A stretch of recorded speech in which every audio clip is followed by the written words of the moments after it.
കഴിഞ്ഞ ദിവസം നടന്ന ഏറ്റവും വലിയൊരു അട്ടിമറിയെ കുറിച്ചാണ് നമ്മൾ സംസാരിക്കുന്നത്. സൂപ്പർ 8-ൽ ഇന്ത്യയുടെ ആദ്യത്തെ മത്സരം സൗത്ത് ആഫ്രിക്കയ്ക്കെതിരെ കഴിഞ്ഞ ദിവസം രാത്രി 7 മണിക്ക് അഹമ്മദാബാദ് നരേന്ദ്രമോദി സ്റ്റേഡിയത്തിൽ വെച്ച് നടക്കുകയുണ്ടായി.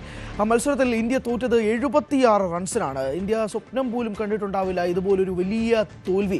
ഏകദേശം 2022 T20 ലോകകപ്പ് സെമി ഫൈനലിന് ശേഷം ഈ ICC T20 ലോകകപ്പിൽ തന്നെ ഇന്ത്യ കുറിക്കുന്ന ആദ്യത്തെ തോൽവി കൂടിയാണ്. 2024 ഒരു മത്സരം പോലും പരാജയപ്പെട്ടില്ല. 12 വിജയങ്ങൾക്ക് ശേഷമാണ് ഇന്ത്യ ഈ ഒരു പരാജയത്തിൻ്റെ രുചി അറിയുന്നത് എന്ന് പറയേണ്ടി വരും. 76 റൺസിൻ്റെ വലിയ തോൽവി. ഇന്ത്യയുടെ നെറ്റ് റൺ റേറ്റ് -3 എത്തി നിൽക്കുകയാണ്.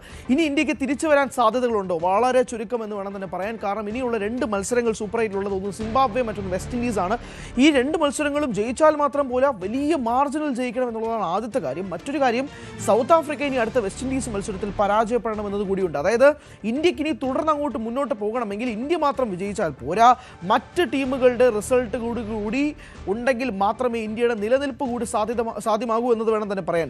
20-3 ആദ്യം സൗത്ത് ആഫ്രിക്ക ടോസ് നേടി ബാറ്റിംഗ് എടുത്തതിന് ശേഷം 20-3 വെട്ടിച്ചുരുക്കിയ സൗത്ത് ആഫ്രിക്കയെ പിന്നീട് ട്രിസ്റ്റൻ സ്റ്റബ്സും ഡേവിഡ് മില്ലറും കൂടി ചേർന്നെടുത്ത് സൗത്ത് ആഫ്രിക്ക ഒരു വലിയ ടോട്ടലിലേക്ക് കൊണ്ട് ഉയർത്തിയപ്പോൾ ഇന്ത്യക്കും അതുപോലെ സമാനമായ സാഹചര്യം ഉണ്ടായി. പക്ഷേ എവിടെയാണ് ഇന്ത്യക്ക് പിഴച്ചതെന്നൊരു വലിയ ചോദ്യം കൂടെ നിൽക്കുന്നുണ്ട്. ബാറ്റിംഗിലാണോ, ബൗളിംഗിലാണോ, ടീം സെലക്ഷനിലാണോ എന്ന് തുടങ്ങി നിരവധി ചോദ്യങ്ങൾ. ചേസ് ഡൗൺ ചെയ്യാൻ വിരാട് കോഹ്ലിയെ പോലൊരു പ്ലെയർ ഇല്ലാത്തത് ഇന്ത്യക്ക് വലിയ ക്ഷീണമായെന്ന് പറയാതിരിക്കാൻ സാധിക്കില്ല. T20 ലോകകപ്പിൽ പ്രത്യേകിച്ച് 3 തവണയാണ് 160 മുകളിലുള്ള സ്കോർ ഇന്ത്യ ചേസ് ഡൗൺ ചെയ്തിരിക്കുന്നത്. അത് 3 തവണയും അതിൻ്റെ ഏറ്റവും വലിയ പ്രധാനപ്പെട്ട വിജയശില്പിയായി മാറിയിരുന്നത് വിരാട് കോഹ്ലിയാണ്. അപ്പോൾ കോഹ്ലിയെ പോലൊരു പ്ലെയർ ഇന്ത്യക്ക് മിസ് ചെയ്യുന്നുണ്ടോ എന്നുള്ള ചോദ്യം കഴിഞ്ഞ ദിവസം മുതൽ തന്നെ സോഷ്യൽ മീഡിയയിൽ ഇങ്ങനെ പരക്കെ വീഴുന്ന ഒരു സാഹചര്യം കൂടിയുണ്ട്. പക്ഷേ ഈ തോൽവി നിസ്സാരമായി കാണാൻ സാധിക്കില്ല. 12 മത്സരങ്ങൾക്ക് ശേഷം ഒരു തോൽവിയല്ലേ, അത് സ്വാഭാവികമല്ലേ എന്ന് ചോദിച്ചു കഴിഞ്ഞാൽ നാണം കെട്ട ദയനീയ തോൽവിയാണ് കഴിഞ്ഞ ദിവസം ഹോം ഗ്രൗണ്ടിൽ അഹമ്മദാബാദ് സ്റ്റേഡിയത്തിൽ അത്രയും നീലക്കടലിന് മുന്നിൽ വെച്ച് ഇന്ത്യ നടത്തിയത് എന്നതും കൂടി പറയേണ്ടിയിരിക്കുന്നു. എന്നോടൊപ്പം BCCI മാച്ച് റഫറിയായ പി രംഗനാഥൻ സാർ കൂടിയുണ്ട്. ശ്രീ പി രംഗനാഥൻ, ഏറ്റവും പ്രധാനപ്പെട്ട കാര്യം 12 മത്സരങ്ങൾക്ക് ശേഷമാണ് ഇന്ത്യ തോൽക്കുന്നത്. പക്ഷേ തോൽക്കുന്നത് സൂപ്പർ 8-ലെ പ്രധാനപ്പെട്ട മത്സരമാണ്. ഇന്ത്യയുടെ ഭാവി തന്നെ വലിയൊരു ചോദ്യചിഹ്നത്തിൽ നിൽക്കുകയാണ്. ഒരു ഡിഫെൻഡിങ് ചാമ്പ്യൻസിന് തുടർന്ന് അങ്ങോട്ടുള്ള വേൾഡ് കപ്പിൽ ജയിക്കാൻ കഴിയില്ല എന്നുള്ള ചരിത്രം ആവർത്തിക്കപ്പെടാനുള്ള സാധ്യതയുണ്ടോ? ഇല്ല, തീർച്ചയായിട്ടും ക്രിക്കറ്റിൽ ഒരു പരാജയം അനിവാര്യമാണ്. കാരണം ഇന്നലെ ഒരു മികച്ച രീതിയിൽ സൗത്ത് ആഫ്രിക്കയുടെ ബാറ്റർമാരുടെ പോരാട്ടം അതാണ് എടുത്തു പറയേണ്ടത്. കാരണം 3 വിക്കറ്റ് നഷ്ടപ്പെട്ട് അവരതിൽ നിന്നാണ് പിന്നീട് മില്ലറും സ്റ്റബ്സും കൂടാതെ ബ്രെവിസും ചേർന്നുള്ള ആ ഒരു ബാറ്റിംഗ് നിര ഏറ്റവും മികച്ച രീതിയിൽ അവരുടെ മധ്യനിര വളരെ സ്ട്രോങ് ആയിട്ട് കളിച്ചു എന്നുള്ളതാണ്. അപ്പൊ അത് ഒരു നല്ല സ്കോറിലോട്ട് അവർക്ക് എത്തപ്പെടാൻ സാധിച്ചു. 187 എന്നുള്ളത് നല്ലൊരു ടോട്ടലാണ്. കാരണം തിരിച്ച് ബാറ്റ് ചെയ്യുക, സൗത്ത് ആഫ്രിക്കയുടെ ബോളിംഗ് അറ്റാക്ക് നമുക്കറിയാം ഏറ്റവും മികച്ച രീതിയിലുള്ള ഒരു ബോളിംഗ് നിരയാണ്. പക്ഷെ ഇന്ത്യക്കും തുടക്കം പിഴച്ചു. പ്രത്യേകിച്ച് ഇഷാൻ കിഷൻ, അഭിഷേക് ശർമ്മ, സൂര്യകുമാർ യാദവ് തുടങ്ങിയ ബാറ്റർമാരുടെ വിക്കറ്റുകൾ തുടർച്ചയായിട്ട് നഷ്ടപ്പെടുന്നു. പിന്നീട് ആ സ്കോർ മറികടക്കാനായിട്ട് ഒരു ഘട്ടത്തിലും ഇന്ത്യക്ക് സാധിച്ചില്ല.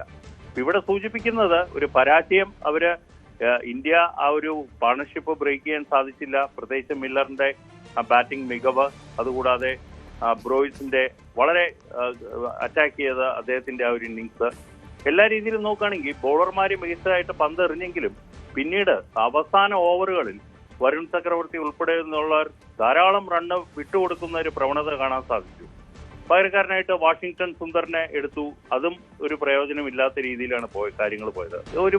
ഒരു പക്ഷേ മറക്കാവുന്ന ഒരു ദിവസമായിട്ട് അത് തന്നെയാണ് ശ്രീ രംഗനാഥൻ. എൻ്റെ ഏറ്റവും പ്രധാനപ്പെട്ട ചോദ്യം, വാഷിംഗ്ടൺ സുന്ദർ ടീമിൽ എന്തിനായിരുന്നു എന്നൊരു ചോദ്യമുണ്ട്. പ്രധാനമായും ഒന്നുകിൽ 2 പ്രധാനപ്പെട്ട ലെഫ്റ്റ് ഹാൻഡേഴ്സിനെ പുറത്താക്കുക, ഒന്നിൽ ക്വിന്റൻ ഡി-കോക്കിനെയോ അല്ലെങ്കിൽ റയൻ റിക്കിൾട്ടനെയോ ഉദ്ദേശിച്ചായിരിക്കാം. പക്ഷേ വാഷിംഗ്ടണ് പിന്നെ എന്ത് ചെയ്യണമെന്ന് അറിഞ്ഞുകൂടാതെ സൂര്യകുമാർ നിൽക്കുന്നൊരു സാഹചര്യം ഉണ്ടായി. ബാറ്റിങ്ങിൽ മുകളിലോട്ട് കയറ്റിവിട്ടെങ്കിൽ പോലും അത് മുതലാക്കാൻ വാഷിംഗ്ടൺ സാധിച്ചില്ല. പക്ഷേ ചോദ്യം, വാഷിംഗ്ടൺ വരുന്നത് പകരം ആർക്കാണ്? ഇന്ത്യൻ ടീമിന് വൈസ് ക്യാപ്റ്റനായ അക്സർ പട്ടേലാണ്. അതായത് വൈസ് ക്യാപ്റ്റനെ മാറ്റി നിർത്തി വരെ ടീമിൽ തുടർച്ചയായ 2 മത്സരങ്ങൾ, കഴിഞ്ഞ മത്സരം റെസ്റ്റ് ആണെന്ന് വേണമെങ്കിൽ തന്നെ വിളിക്കാം. പക്ഷേ ഈ മത്സരത്തിലും കൂടി അക്സർ പട്ടേൽ എന്ന വൈസ് ക്യാപ്റ്റനെ മാറ്റി നിർത്തിക്കൊണ്ട് വാഷിംഗ്ടൺ സുന്ദറിനെ പ്രൊമോട്ട് ചെയ്യേണ്ട ആവശ്യം എന്താണെന്നൊരു ചോദ്യം അവിടെ ഇല്ലേ? അതിന് കൃത്യമായൊരു മറുപടി ഉണ്ടാവും. അല്ല, അത് ശരിയാണ്. താങ്കൾ ചോദിച്ചത് വളരെ വ്യക്തമായിട്ടുള്ളൊരു തീരുമാനമാണ്. പക്ഷേ വാഷിംഗ്ടൺ സുന്ദർ ഈ അടുത്ത കാലത്ത് പരിക്ക് മൂലം മാറി നിന്നു. അദ്ദേഹത്തിന് ഈ ഒരു മത്സരത്തിൽ അവസരം നൽകിയത് ഒരുപക്ഷെ തെറ്റായിട്ട് തന്നെ പറയാം. പക്ഷെ ഇവിടെ സൂചിപ്പിക്കുന്നത് ഒരു ബാറ്റിങ്ങും അക്സർ പട്ടേലിനായിട്ട് പകരക്കാരനായിട്ട് വാഷിംഗ്ടൺ സുന്ദറിനെ എടുത്തത് താങ്കൾ നേരത്തെ റിപ്പോർട്ടിൽ സൂചിപ്പിച്ചതുപോലെ ലെഫ്റ്റ് ഹാൻഡേഴ്സ്, ഡിക്കോക്ക് ആയാലും മില്ലർ ആയാലും ഇങ്ങനെയുള്ള ലെഫ്റ്റ് ഹാൻഡേഴ്സിനെതിരെ പന്തെറിയാൻ പറ്റുന്ന ഒരു ഓഫ് സ്പിന്നർ എന്നുള്ള രീതിയിലാണ്. അത് ഒരു തെറ്റ് തന്നെയാണ്. അവിടെ പിഴച്ചു എന്നുള്ളത് വളരെ വ്യക്തമാണ്. പക്ഷെ അത് മാത്രമല്ല ഒരു തോൽവിയുടെ കാരണം. കാരണം തോൽവിയുടെ കാരണം ഇന്ന് ഞാൻ നേരത്തെ സൂചിപ്പിച്ച പോലെ ഈ തുടക്കത്തിലെ 3 വിക്കറ്റ് എടുത്തതിന് ശേഷം പിന്നീട് ഇന്ത്യൻ ബോളർമാരുടെ ബോളിംഗ് പ്രകടനം അത് തീർത്തും ദയനീയമായിരുന്നു. അത് മാത്രമല്ല ബാറ്റിംഗിൽ നല്ലൊരു തുടക്കം അത് അനിവാര്യമായിരുന്നു, അത് കിട്ടിയില്ല. കൂടാതെ തന്നെ നിരന്തരമായിട്ട് ഇപ്പോ ഓപ്പണിംഗ് ഒരു കൂട്ടുകെട്ട് വരുന്നില്ല, അതും ഒരു ചോദ്യചിഹ്നമാണ്.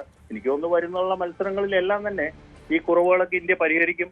ഇന്ത്യ സൂപ്പർ 8-ൽ നിന്ന് സെമി ഫൈനലും ഫൈനലും കളിക്കാനായിട്ട്. അല്ല, പക്ഷേ അതിനകത്തൊരു പ്രശ്നമുണ്ടല്ലോ ശ്രീനിങ്ങ. ഏറ്റവും പ്രധാനപ്പെട്ട കാര്യം, നമുക്ക് അങ്ങനെ നിസ്സാരമായിട്ട് ഇപ്പോൾ പോകാൻ പറ്റില്ല. നെറ്റ് റൺ റേറ്റ് -3 എത്തി നിൽക്കുകയാണ്. ഇത് ഏറ്റവും വലിയ തോൽവിയാണ്. നമ്മൾ പാകിസ്ഥാനെ 61 റൺസിന് പരാജയപ്പെടുത്തിയപ്പോൾ നമ്മൾ പറഞ്ഞത് നമ്മൾ പാകിസ്ഥാനെ നാണം കെട്ടി വിട്ടു എന്നാണ്. ഇപ്പോൾ സൗത്ത് ആഫ്രിക്കയ്ക്കെതിരെ 76 റൺസിൻ്റെ തോൽവിയാണ്. അപ്പോൾ അതേ ഇക്വേഷൻ തന്നെ നമ്മൾ ഇവിടെയും പറയേണ്ടി വരും. അപ്പോൾ തുടർന്ന് അങ്ങോട്ടുള്ളതും വലിയ കല്ലും മുള്ളുകളും നിറഞ്ഞ ഒരു യാത്രയും കൂടിയാണ്. പക്ഷേ നമുക്ക് അതിൻ്റെ ഇക്വേഷൻസിലേക്ക് പോകുന്നതിന് മുമ്പ് എനിക്ക് ഏറ്റവും പ്രധാനപ്പെട്ടതായിട്ട് താങ്കളിൽ നിന്ന് അറിയേണ്ടത്, ഈ മത്സരം തുടങ്ങുന്നതിന് മുമ്പ് സൂര്യകുമാർ യാദവിൻ്റെ ഒരു ഓവർ കോൺഫിഡൻസ് എന്ന് ഞാൻ വിളിക്കാനുള്ള ഏറ്റവും പ്രധാനപ്പെട്ട കാരണം, റിപ്പോർട്ടർ സ്വാഭാവികമായിട്ട് സഞ്ജു സാംസൺ ടീമിൽ സ്ഥാനമുണ്ടോ എന്ന് ചോദിച്ചപ്പോൾ ഞാൻ ആർക്ക് പകരം മാറ്റണം, അഭിഷേക് ശർമ്മയെ മാറ്റണോ, തിലക് വർമ്മയെ മാറ്റണോ എന്ന് പരിഹസിച്ചുകൊണ്ട് ഒരു ചോദ്യം, ഒരു മറുപടിയാണ് സൂര്യകുമാർ യാദവിൽ നിന്നുണ്ടായത്.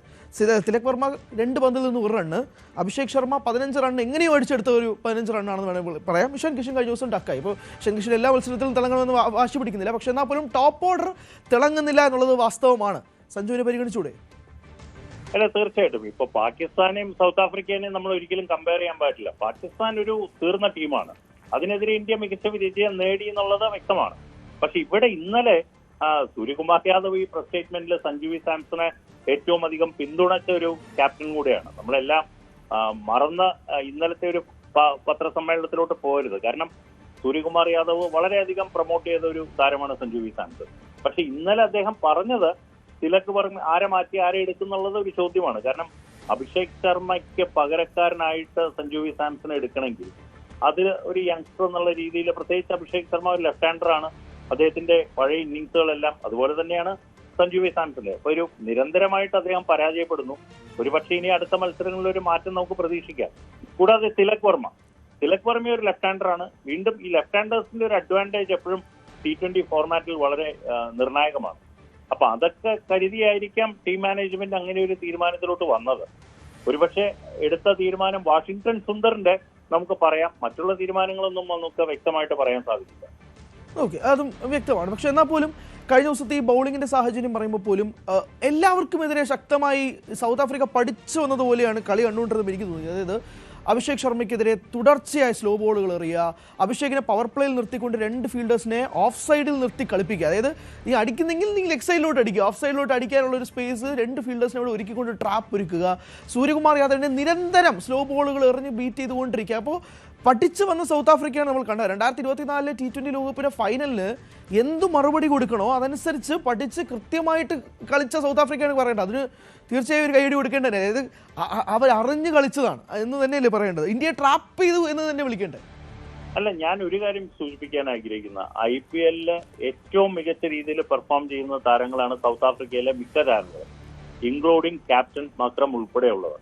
അവർക്ക് വ്യക്തമായിട്ട് ഈ കളിക്കാരെ, അതായത് പ്രത്യേകിച്ച് ഇന്ത്യയുടെ താരങ്ങളെല്ലാം അവരുടെ പ്ലസ് പോയിന്റും അവരുടെ മൈനസ് പോയിന്റും വ്യക്തമായിട്ട് അറിയാം. അവരൊരു കമ്പൈൻഡ്, അതായത് ഇപ്പൊ സൗത്ത് ആഫ്രിക്ക നമ്മൾ നോക്കുന്ന ഒരു കമ്പൈൻഡ് ടീമാണ് അവരുടെ. മികച്ച രീതിയിലുള്ള ബോളേഴ്സ്. ഇപ്പൊ ലോകത്ത് നോക്കുകയാണെങ്കിൽ ഏറ്റവും നല്ലൊരു പാസ് ബോളിംഗ് അല്ലെങ്കിൽ ബോളിംഗ് അറ്റാക്ക് ഏതാന്ന് വെച്ച് കഴിഞ്ഞാൽ നിസ്സംശയം നമുക്ക് പറയാൻ സാധിക്കും സൗത്ത് ആഫ്രിക്കയാണെന്ന്. കാരണം അത്ര നല്ലൊരു ബോളിംഗ് നിരയാണ് അവർക്ക്. അപ്പൊ പിന്നെ ബാറ്ററുണ്ട്. ഇപ്പൊ മില്ലറൊക്കെ നമ്മൾ പല IPL കണ്ടിട്ടുണ്ട്, അദ്ദേഹം മാച്ച് വിന്നറായിട്ട് മാറുന്നതും ഒരു ടീമിനെ എങ്ങനെയാണ് ഉയർത്തിക്കൊണ്ടുവരുന്നതെന്നല്ല. അത് സമാനമായ രീതിയിൽ അവരുടെ ഒരു പ്രകടനവും നമുക്ക് ഇന്നലെ അത് കാണാൻ സാധിക്കും. ഇതുവരെയുള്ള കാലഘട്ടങ്ങളിൽ നോക്കുകയാണെങ്കിൽ സൗത്ത് ആഫ്രിക്ക ഒരു കമ്പൈൻഡ് ടീമായിട്ട് കളിച്ചിട്ടില്ല, വെസ്റ്റ് ഇൻഡീസിനെ പോലെ. പക്ഷെ ഈ അടുത്ത കാലത്ത്, പ്രത്യേകിച്ച് കഴിഞ്ഞ 1-2 വർഷങ്ങൾ നോക്കുകയാണെങ്കിൽ അവർ വളരെ മികച്ച രീതിയിൽ പെർഫോം ചെയ്യുന്നു ടീമായിട്ടെന്നുള്ളതാണ് വ്യക്തമാക്കുന്നത്. കാരണം അവിടെ ഒരു ക്യാപ്റ്റൻ, അതിനെ ക്യാപ്റ്റൻ നയിക്കുന്ന ടീം, അവരുടെ ആ ഒരു കോമ്പിനേഷൻ, അതെല്ലാം വളരെ മികച്ചതായിട്ട് സൗത്ത് ആഫ്രിക്കയ്ക്ക് മാറിയിരിക്കുന്നു എന്നുള്ളതാണ്. പക്ഷേ ഒരു ഒറ്റ ചോദ്യം ചോദിച്ചോട്ടെ, ഇപ്പോൾ അക്സർ പട്ടേലിനെ മാറ്റി എന്ന് പറയുമ്പോൾ ബാലിശമായിട്ട് തോന്നുമായിരിക്കും. പക്ഷേ എന്നാലും ഞാൻ ചോദിക്കുകയാണ്, ക്യാപ്റ്റൻ സൂര്യകുമാർ യാദവിൻ്റെ അവസ്ഥയും കൂടെ നമ്മളൊന്ന് പരിഗണിക്കണമല്ലോ. ഇപ്പോൾ മത്സരങ്ങൾ ഇപ്പോൾ പലരും പറയുന്നു സൂര്യ ഭയങ്കര ഫോമിലാണ്, പക്ഷേ ഞാൻ എടുത്തത് സൂര്യയുടെ ഏറ്റവും മോശം ഫോമിലൂടെയാണ് സൂര്യ പൊയ്ക്കൊണ്ടിരിക്കുന്നത്. കാരണം കഴിഞ്ഞ മത്സരങ്ങളിലൊക്കെ തന്നെ അദ്ദേഹം എടുക്കുന്ന പന്തുകൾ അല്ലെങ്കിൽ അദ്ദേഹത്തിൻ്റെ സ്ട്രൈക്ക് റേറ്റ് കൺവേർഷനൊക്കെ വളരെ കുറവാണ്. ഇപ്പോൾ സൗത്ത് ആഫ്രിക്കയ്ക്കെതിരായ മത്സരത്തിൽ 22 പന്തിൽ നിന്നാണ് അദ്ദേഹം 18 റൺസ് എടുക്കുന്നത്. അപ്പോൾ അദ്ദേഹത്തിന് താളം കിട്ടുന്നില്ല. അപ്പോൾ ഒരു വൈസ് ക്യാപ്റ്റനെ മാറ്റാമെങ്കിൽ എന്തുകൊണ്ട് ക്യാപ്റ്റനെ ഒരു മത്സരത്തിൽ നിന്ന് മാറ്റിക്കൊണ്ട്, ഞാൻ വീണ്ടും ആവർത്തിക്കുന്നു, ബാലിശമായിട്ടുള്ള ചോദ്യമായിരിക്കാം. പക്ഷേ അദ്ദേഹത്തിന്റെ ഒരു ഫോമില്ലായ്മയും ഒരു കണക്ക് കൂട്ടലാണ്, അതും തള്ളിക്കളയാൻ കഴിയില്ലല്ലോ. അല്ല, സൂര്യകുമാർ യാദവ് ക്യാപ്റ്റനാണ്. ഇപ്പൊ ക്യാപ്റ്റനെ മാറ്റിക്കൊണ്ട് ഒരു ടീമിനെ ഇനി കൊണ്ടുപോകുക എന്നുള്ളത് ഈ വേൾഡ് കപ്പിൽ നമുക്ക് ചിന്തിക്കാൻ കൂടെ സാധിക്കില്ല. അത് മാത്രമല്ല, അത്ര ഒരു മോശം ഫോമിലല്ല സൂര്യകുമാർ യാദവ് കളിക്കുന്നത്. കാരണം ലീഗ് റൗണ്ടിൽ അദ്ദേഹം വളരെ മികച്ച രീതിയിൽ ബാറ്റ് ചെയ്യുന്നത് നമ്മൾ കണ്ടതാണ് പല ഇന്നിങ്സുകളും. ക്യാപ്റ്റൻസിയും വളരെ മികച്ച രീതിയിൽ അദ്ദേഹം ടീമിനെ നയിക്കുന്നുണ്ട്. അപ്പൊ അതൊക്കെ നോക്കുമ്പോൾ സൂര്യകുമാർ യാദവ് എടുത്ത തീരുമാനം ഒരുപക്ഷെ ഈ അക്സർ പട്ടേലിന് പകരക്കാരനായിട്ട്, അത് അദ്ദേഹം മാത്രമായിട്ട് എടുത്ത തീരുമാനമല്ല, ടീം മാനേജ്മെന്റ് ഗൗതം ഗംഭീർ എന്നുള്ള പരിശീലകൻ ഉൾപ്പെടെ എടുത്ത തീരുമാനമാണത്. അത് ഒരിക്കലും നമുക്ക് അംഗീകരിക്കാൻ സാധിക്കില്ല, പ്രത്യേകിച്ച് ഇന്നലത്തെ പെർഫോമൻസും ഇന്ത്യയുടെ പരാജയം വ്യക്തമാണ്. പക്ഷെ ഒറ്റ ചോദ്യം, പറഞ്ഞതുപോലെ തന്നെ മുന്നോട്ടുള്ളതാണല്ലോ നമുക്ക് നോക്കേണ്ടത്. അപ്പോൾ ഇതുവരെ ഉള്ളത് നമുക്ക് മാറ്റി നിർത്തിയാൽ പോലും ഫാക്ട് ഇതാണ്, നെറ്റ് റൺ റേറ്റ് -3. അപ്പോൾ ഇനി സൗത്ത് ആഫ്രിക്ക ഇനി വെസ്റ്റ് ഇൻഡീസിനെതിരെ സൗത്ത് ആഫ്രിക്ക ജയിക്കണം എന്നുള്ള തുടങ്ങിയ മറ്റേ നമ്മൾ സാധാരണ IPL-ൽ കാൽക്കുലേറ്ററൊക്കെ വെച്ച് കണക്ക് കൂട്ടുന്നത് പോലെയാണ് നിലവിൽ ഇന്ത്യയുടെ സാഹചര്യം. ഇനി അടുത്ത സിംബാബ്വേയും വെസ്റ്റ് ഇൻഡീസിനെതിരെയുള്ള കളികൾ ജയിച്ചാൽ മാത്രം പോരാ, വലിയ റൺ റേറ്റിൽ ജയിച്ചാൽ മാത്രമേ ഇപ്പോഴുള്ളത് കവർ ചെയ്യാൻ സാധിക്കുകയുള്ളൂ. എത്രമാത്രം പ്രതീക്ഷയാണ് നമുക്ക് മുന്നോട്ട് പോകാനുള്ള സാധ്യതകൾ എത്രമാത്രമാണ് താങ്കൾ കണക്കാക്കുന്നത്?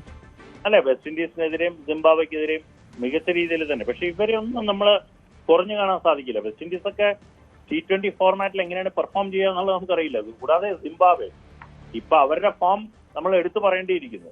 അപ്പൊ അങ്ങനെയുള്ള വമ്പൻ അട്ടിമറികളിലൂടെയൊക്കെ വന്ന ടീമുകളെ ഒരിക്കലും നമ്മൾ കുറച്ചു കാണാൻ സാധിക്കില്ല. എങ്കിൽ തന്നെയും ടീം മികച്ചതാണ്. അപ്പൊ അതുകൊണ്ട് ഇന്ത്യൻ ടീമിന് നന്നായിട്ട് പെർഫോം ചെയ്ത് ഈ റൺ റേറ്റ് ഒക്കെ നികത്തി ടീമിന് മുന്നോട്ട് പോകാൻ സാധിക്കുമെന്ന് തന്നെ വിശ്വസിക്കുന്നു. അത് തന്നെയാണ് എല്ലാവരുടെയും പ്രതീക്ഷയുള്ള പോലെ 140 കോടി ജനങ്ങളുടെയും പ്രതീക്ഷ അത് തന്നെയാണ്. ഇപ്പോഴുള്ള സാഹചര്യം മാറ്റി നിർത്തിക്കൊണ്ട് ഇന്ത്യക്ക് തുടർന്ന് അങ്ങോട്ടുള്ള മത്സരങ്ങൾ, അടുത്ത മത്സരം സിംബാബ്വേക്കെതിരെയാണ്. സിംബാബ്വെ ആവട്ടെ 2 പ്രധാനപ്പെട്ട ടീമുകളെയൊക്കെ പരാജയപ്പെടുത്തിക്കൊണ്ടാണ് ഇത്തവണ വരുന്നത്. ഓസ്ട്രേലിയയും ശ്രീലങ്കയൊക്കെ പരാജയപ്പെടുത്തിക്കൊണ്ടൊരു സിംബാബ്വെ വളരെയധികം ആത്മവിശ്വാസത്തിലാണ്. എന്തായാലും 26-ാം തീയതിയാണ് ആ മത്സരം നടക്കാൻ പോകുന്നത്. ഇന്ത്യയെ സംബന്ധിച്ചിടത്തോളം വലിയ തിരിച്ചടി കഴിഞ്ഞ ദിവസവും ഉണ്ടായി. എന്തായാലും പി രംഗനാഥനാണ് നമ്മളോടൊപ്പം ചേർന്നത്. ബുള്ളറ്റിൻ പൂർണ്ണമാകുന്നു.